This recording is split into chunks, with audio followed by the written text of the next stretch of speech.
نظمت جامعة قناة السويس بالمشاركة مع جمعية رسالة الخيرية قافلة طبية لمواطن النوبة تشمل جميع التخصصات الطبية إلى جانب خدمات الكشف والفحص الطبي. تستقبل القافلة الحالات الحرجة التي تحتاج لإجراء عمليات جراحية وتقوم بتحويلها إلى مستشفى الجامعة على أن يتم إجراؤها مجانا. هذا وتنطلق القافلة في 2 فبراير المقبل وتستمر لمدة 5 أيام.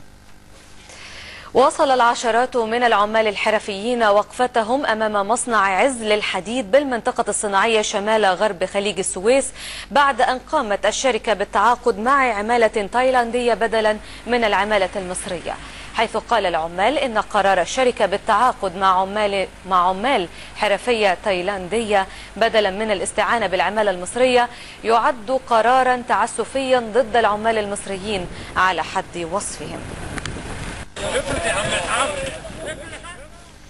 قامت مديرية التموين في السويس بتوزيع 3400 اسطوانة بوتاجاز على جميع المستودعات بالمحافظة كحصة زائدة لمواجهة أزمة نقص اسطوانات البوتاجاز.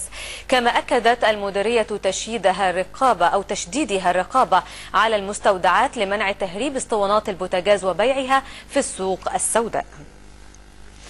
تشهد ترعة السويس أوضاعا بيئية متردية بسبب عدم وجود دوريات يومية لحمايتها من التعديات البيئية، ما أدى إلى انتشار القمامة على سطح الترعة إضافة إلى إلقاء المخلفات الزراعية فيها.